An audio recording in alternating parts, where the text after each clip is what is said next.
আপনারও কি খাওয়ার পরপরই পেট ব্যথা করে? কিন্তু কেন জানেন কি?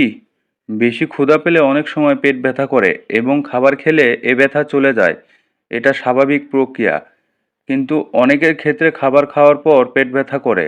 খাবারের কম বেশি বা ধরনের কারণে মাঝে মধ্যে এমন হতে পারে।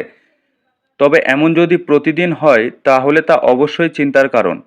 তাই চলুন জেনে নেওয়া যাক ঘন ঘন পেট ব্যথার কি কারণ হতে পারে। এ নিয়ে বিস্তারিত।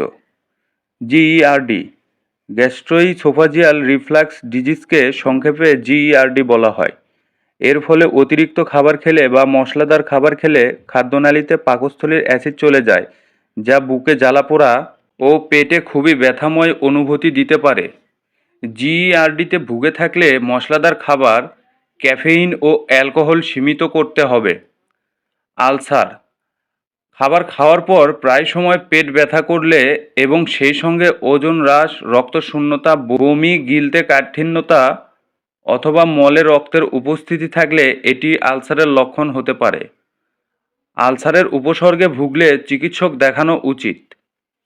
মূত্রনালীর সংক্রমণে নারীদের মধ্যে মূত্রনালীর সংক্রমণ খুবই সাধারণ। এক্ষেত্রে ইকোলি ব্যাকটেরিয়া মূত্রনালী ও মূত্রাশয়ে আক্রমণ করে। পুরুষদের এ সমস্যা হতে পারে। মূত্রাশয় সংক্রমণ ঘটলে পেটে চাপ পড়ে, যার ফলে ব্যথা ও প্রস্রাবের সময় যন্ত্রণা হতে পারে। প্যানক্রিয়েটাইটিস প্যানক্রিয়েটাইটিস হলো অগ্ন্যাশয়ের প্রদাহ।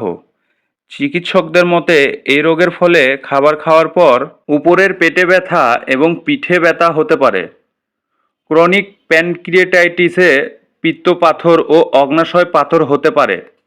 পিত্তকোষের রোগ চিকিৎসকদের মতে চল্লিশূর্ধ্ব নারীদের মধ্যে পিত্তকোষের রোগ বেশি দেখা যায় এবং এই রোগ থেকে বিভিন্ন ধরনের প্রতিক্রিয়া হয়ে থাকে, যেমন পেটের ডান পাশের মধ্য থেকে উপরাংশ পর্যন্ত ব্যথা ও পিঠ ব্যথা।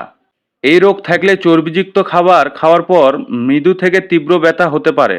তীব্র পেট ব্যথায় রাতে জেগে ওঠা একটি লক্ষণ হতে পারে যে পিত্তকোষের কিছু একটা সমস্যা হয়েছে। সেলিয়াক রোগ গ্লুটেনযুক্ত খাবারের প্রতি ইমিউন রিঅ্যাকশনই হলো সেলিয়াক রোগ। এ রোগ থাকলে গ্লুটেনযুক্ত খাবার খাওয়ার ফলে পেট ব্যথা হতে পারে। খুব দ্রুত খেলে গপাগপ গিলতে গিয়ে খাবারের সঙ্গে পেটে বাতাসও ঢুকে যায়। পাকস্থলীতে বাড়তি খাবার পৌঁছার পর বমি ভাব এবং অম্বল দেখা দেয়। এমনকি পেট বড় দেখায় এবং অস্বস্তি অনুভব করতে পারেন। এছাড়াও শরীরের অন্যান্য অঙ্গ পুষ্টি শোষণ করতে পারে না। পিত্তাশয় পাথর লিভার থেকে নিঃসৃত পিত্তরস খাবার হজম করতে সাহায্য করে। পিত্তরসের ভেতর জল ও ফ্যাটের পরিমাণের অসামঞ্জস্যতাই গলস্টোন সৃষ্টির মূল কারণ। এই গলস্টোনের কারণে আহার, বিশেষ করে উচ্চ চর্বিযুক্ত খাবার গ্রহণের পর পেট ব্যথা হতে পারে। হজমের সমস্যা হলে অনেকেরই হজমজনিত সমস্যায় ভোগেন। খাবার ঠিকমতো হজম না হলেও পেট ব্যথা হতে পারে। আর হজমের সমস্যা আরও বাড়িয়ে তোলে কফি, অ্যালকোহল, মশলাদার খাবার খাওয়া। এসব খাবার হজম হতে সময় নেয়, ফলে পেট ফুলে যাওয়া ও বমি ভাবের মতো কিছু সমস্যা দেখা দেয়। তো এই ছিল আমাদের আজকের ভিডিও। আশা করি ভিডিওটি সবার উপকারে আসবে। ধন্যবাদ।